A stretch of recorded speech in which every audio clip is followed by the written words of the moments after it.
அனைவருக்கும் வணக்கம். நம்ம ஆஷாட நவராத்திரி புண்ணிய காலத்தில் பயணித்து கொண்டிருக்கின்றோம். இன்று 7வது நாளாக சப்தமி திதியில் நம்ம பார்க்கக்கூடிய தேவி யாது அப்படின்னா, அஷ்டவாராகிகளில் சிம்ஹத்தை வாகனமாக கொண்ட சிம்ஹாரூட வாராகி அப்படின்னு சொல்லக்கூடிய அற்புதமான தேவி.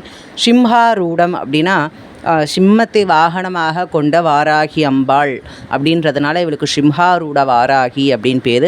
சிம்ஹம் அப்படின்றது நம்முடைய மனதை குதிக்கின்றது, நம்முடைய அறிவினை குதிக்கின்றது.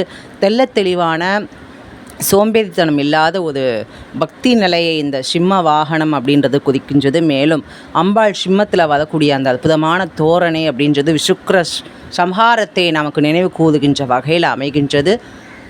அது அற்புதமான விசேஷமான இந்த சிம்ஹாரூட வாராகியை வணங்குவர்கள் எதிரிகள் பயம் அப்படின்றது இல்லாமல் போகும். சத்ருநாம் வாக்கு ஸ்தம்பனகரியே சத்ருநாம் ஜீவா ஸ்தம்பினியே அப்படின்றது போல் ஸ்தம்பனம் அப்படின்றது பலிதமாகும். நமோ வாராகி.